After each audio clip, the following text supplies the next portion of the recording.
Boa noite a todos. Que bom que você está aqui com a gente em mais uma quarta-feira, mais um momento de devocional. E eu espero que depois desse vídeo você continue com a gente. Você que ainda não participou, depois desse vídeo você vai receber no seu celular, pelo WhatsApp da igreja, o link da nossa sala de oração do Zoom. É um momento muito especial, nós apresentamos os nossos pedidos de orações, a gente lembra da nossa igreja, a gente lembra do nosso país, de pessoas que estão passando por dificuldades e precisam das nossas orações. E claro, apesar de tudo que a gente tem passado, de tanto sofrimento, dessa pandemia, de tantas incertezas, a gente também lembra dos nossos agradecimentos. A gente precisa agradecer a Deus pelo cuidado que Ele tem com as nossas vidas, pelo cuidado com a nossa saúde, com as nossas famílias. A gente sabe que tem muita gente sofrendo sim, mas nós precisamos ser gratos também, porque Deus tem nos cuidado. Tem cuidado da nossa igreja, cuidado de tantas coisas, né? Então nós precisamos lembrar também dos nossos agradecimentos. Então você está super convidado, depois desse vídeo, a participar da nossa sala de oração do Zoom. É um momento muito legal, a gente revê os irmãos, mesmo que virtualmente, alguns a gente não pode ver no domingo, né, presencialmente, mas a gente mata um pouquinho da saudade mesmo de longe. Então você está muito convidado a participar desse momento com a gente também. Nós estamos continuando nossa série de devocionais, que nós começamos semana passada. Nós estamos fazendo um livro do John Stott, a Bíblia toda, o ano todo. Semana passada, nós falamos um pouquinho sobre Gênesis 1, sobre a criação e sobre um Deus que criou todas as coisas e continua sustentando elas ainda hoje. Nós vamos continuar hoje esses estudos e nós vamos falar sobre o capítulo 2 de Gênesis. Nesse capítulo, a gente encontra duas coisas fundamentais para a vida humana na Terra, para o desenvolvimento do homem. John Stott chama de duas provisões amorosas de Deus, que foram instituídas antes da queda, ou seja, quando o homem só conhecia o bem, quando o homem ainda era inocente, e essas duas coisas já foram instituídas por Deus. Uma delas, sim, o homem só conhecia o bem, e uma delas é o trabalho. Como assim? Vamos pensar um pouquinho. Mas antes disso, eu quero fazer uma pergunta para você. Eu quero saber quem você é no domingo à noite ou na segunda de manhã, quando toca o despertador. Eu quero saber qual é a sua reação. Óbvio que você não vai poder me falar, mas pense aí, se você encontrar comigo no domingo, você me conta qual deles você é. Se chega no domingo à noite, ou quando toca o despertador na segunda de manhã, eu quero saber se você é aquela pessoa que fala: ai, que droga, mais uma segunda-feira. Acabou o final de semana e amanhã começa tudo de novo. Tenho que trabalhar. Ou você é daqueles que acorda e fala: oba, hoje é segunda-feira, vou para o trabalho de novo, mais uma semana pela frente. Qual deles é você? Você reclama ou você fica feliz? Você gosta do seu trabalho ou você não gosta? Tem uma outra frase que a gente escuta muito por aí que diz assim: faça o que ama e não terá que trabalhar um dia sequer. Será que isso é verdade? Nem sempre a gente trabalha com aquilo que a gente realmente ama, mas mesmo assim nós podemos fazer diferente. A nossa atitude pode ser diferente. A gente precisa entender alguns princípios. A primeira coisa é que muita gente, nós mesmos, encaramos o trabalho como uma atividade necessária apenas para ganhar o nosso sustento. E muitas vezes essa atividade é dolorosa, é chata, a gente não gosta, mas a gente precisa, porque a gente precisa ter de onde tirar o nosso sustento. Semana passada nós ouvimos sobre esse Deus que criou todas as coisas e que ainda hoje, depois de ter largado tudo nas nossas mãos, continua sustentando todas as coisas. Mas como isso aconteceu? Deus criou o Jardim do Éden e ele deu a oportunidade de Adão trabalhar nesse jardim. O trabalho já foi instituído desde o comecinho, como a gente falou antes. Então Adão, ele não teve que sofrer nesse trabalho, porque foi algo que Deus criou para ele. Então ele tinha apenas que cultivar esse jardim, que cuidar, e dali ele tirava o sustento dele. Mas ele era feliz com isso. E hoje a nossa atitude é totalmente diferente. Mas a gente esquece que Deus criou todas as coisas. Então a gente precisa lembrar que tudo aquilo que a gente faz, que todo o trabalho, ele é muito importante sim. E Deus poderia sim fazer tudo sozinho, mas não foi isso que ele quis. Ele quis que nós tivéssemos o privilégio de participar de tudo isso com ele, que nós fôssemos cooperadores daquilo que ele criou, de trabalhar, de nos esforçar e, além de tudo, isso ajuda no nosso desenvolvimento humano. Então, nós temos que passar a ver o trabalho de uma forma diferente. A partir do momento que a gente entender que trabalhar é um privilégio, que a gente pode participar daquilo que o Senhor fez, de cuidar daquilo que Ele nos deu, não vai ser um peso. E nem sempre a gente vai fazer realmente o que a gente gosta, mas a gente precisa entender que o trabalho foi feito para o nosso bem, que nós podemos sim trabalhar com alegria, nós podemos ser mais gratos e lembrar que aonde a gente estiver, que no nosso trabalho também nós somos abençoados, nós podemos abençoar outras pessoas que estão ao nosso redor. Mas sobre o trabalho, a gente não vê somente isso, que o trabalho é um privilégio. A gente vê também lá em Gênesis 1, 26 e 27, que Deus colocou tudo sobre o nosso domínio.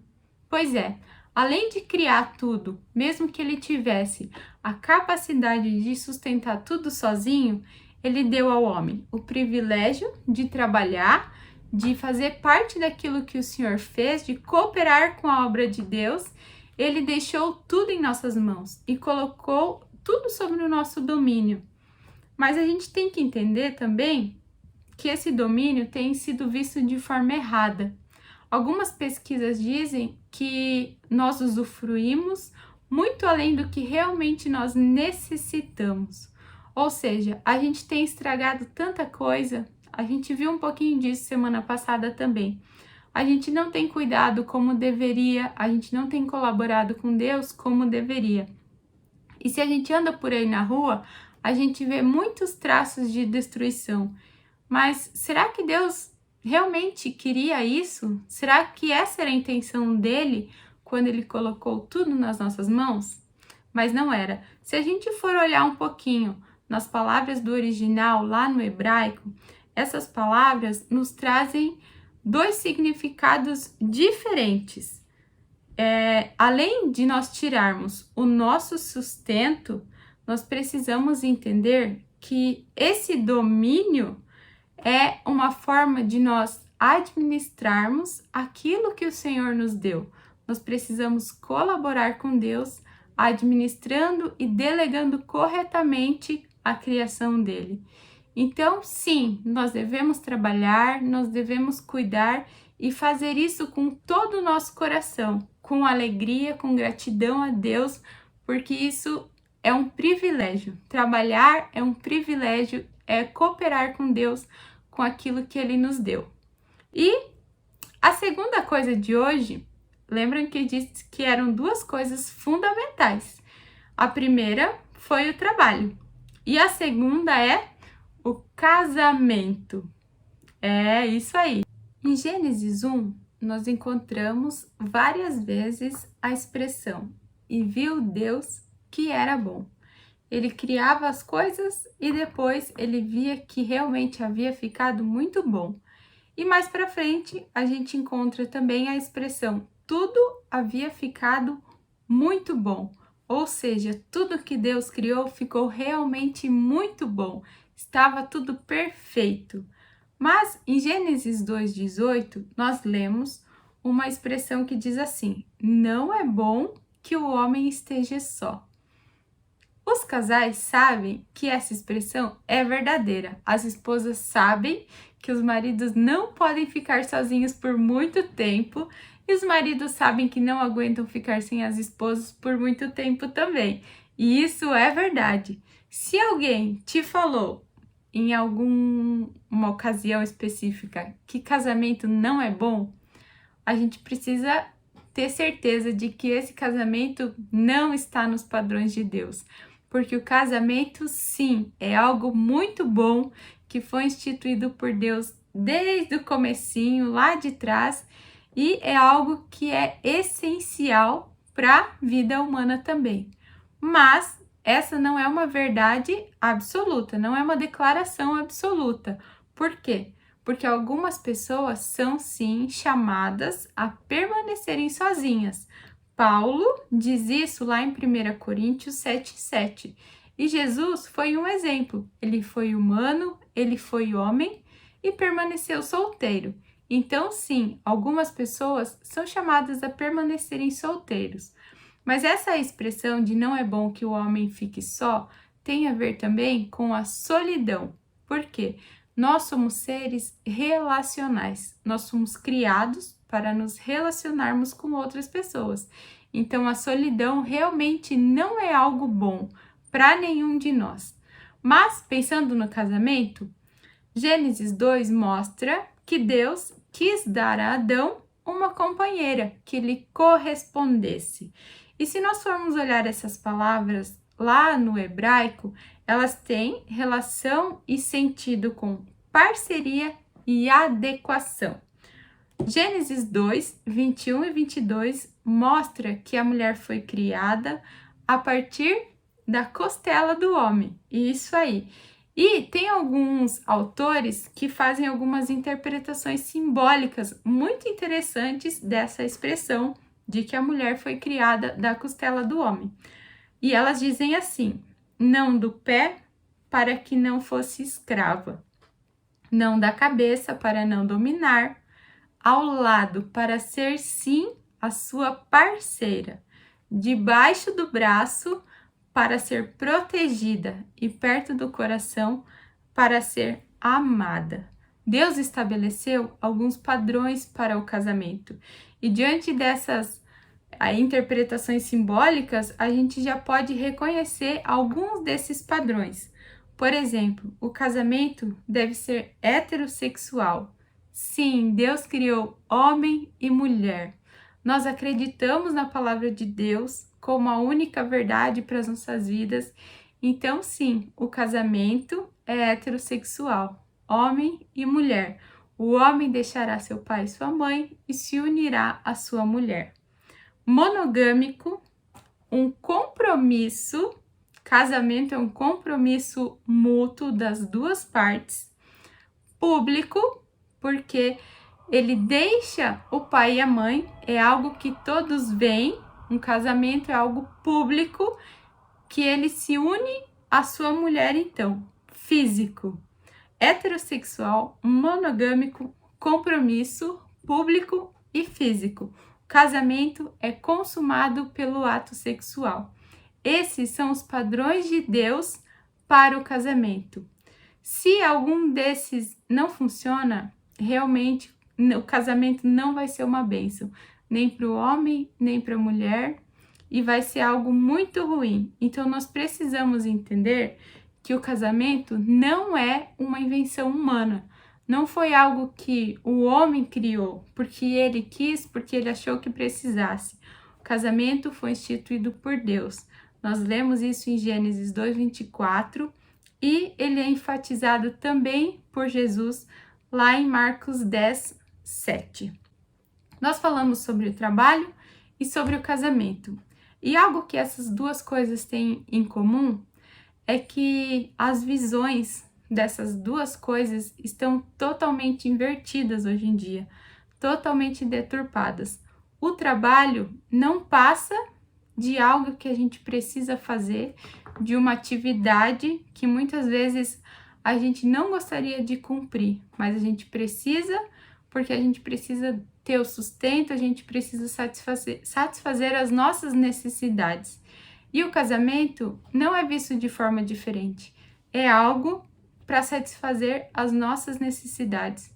Outra coisa em comum que a gente encontra muito nos dias de hoje é que se em alguma dessas coisas não dá certo, se eu não estou gostando do meu trabalho, se eu estou casado, mas não está satisfazendo os meus desejos, eu troco, eu cancelo, eu me divorcio, eu peço a conta, eu peço demissão. É muito fácil hoje em dia trocar de parceiro, trocar de trabalho, porque nós pensamos muito no nosso bem-estar, naquilo que satisfaz o nosso eu. As verdades absolutas da palavra de Deus têm sido esquecidas, elas têm sido deixadas de lado. A essência do trabalho, a essência do casamento já não são mais as mesmas. Então, nós precisamos retornar às nossas essências, a entender que tanto o trabalho como o casamento foram, sim, instituídos por Deus. O trabalho e o casamento servem para o nosso desenvolvimento humano e são uma bênção na nossa vida. O trabalho é um privilégio poder cooperar com Deus, compartilhar daquilo que Deus criou. E nós não precisamos fazer isso sozinhos. Deus fez homem e mulher, Ele instituiu o casamento para que fôssemos parceiros, para que pudéssemos satisfazer as nossas necessidades emocionais, as nossas necessidades físicas. Então, sim, os dois são uma bênção e a gente precisa voltar e olhar para essas duas coisas com o olhar de Deus, com aquilo que Deus tinha previsto. Nós precisamos entender que quando Deus cria, é sim tudo perfeito. Lá em Colossenses 3, 18 e 19, e o versículo 23, eles resumem a conduta das famílias cristãs em relação ao casamento e ao trabalho. Vamos ler juntos? Abre a sua Bíblia. Colossenses 3, versículos 18 a 19 e o 23. Em relação ao casamento, diz o versículo 18 e 19. Esposas, sujeitem-se cada uma a seu marido, como é próprio a quem está no Senhor. Maridos, ame cada um a sua esposa e nunca trate com aspereza. Sobre o trabalho, no versículo 23. Em tudo o que fizerem, trabalhem de bom ânimo, como se fosse para o Senhor e não para os homens. A gente tem que lembrar que o trabalho é um privilégio e que o casamento foi feito por Deus também, para que as esposas fossem amadas, para que os maridos fossem amados e correspondidos. Então, sim, quando nós nos lembramos desses dois parâmetros fundamentais que Deus criou, quando a gente olha no padrão que Ele quer que seja, são uma bênção, sim. O que a gente precisa fazer agora é orar muito para que tudo isso volte à sua essência, para que todos vejam o casamento e o trabalho com o olhar de Deus, da forma que Deus quer, sendo uma bênção na nossa vida, sendo algo fundamental para o nosso desenvolvimento. Vamos orar por isso agora no nosso momento de oração. Nós vamos incluir nos nossos pedidos e você é convidado a participar desse momento também. Esteja com a gente orando, intercedendo, clamando para que a gente possa voltar à nossa essência, para que a gente possa voltar àquilo que Deus quer de nós, aquilo que Deus instituiu, para que tudo seja uma bênção na nossa vida e para que a gente também faça tudo para a glória de Deus, para agradar ao Senhor. Fique atento, você vai receber aí o link da nossa sala do Zoom e nós vamos orar juntos por esses pedidos, tantos outros, e agradecer a Deus, porque apesar de tudo, nós temos a palavra dele que nos inspira, que nos alimenta e que nos faz andarmos no caminho certo e não nos desviarmos dele. Esteja com a gente, participe do nosso momento de oração e até a próxima quarta-feira.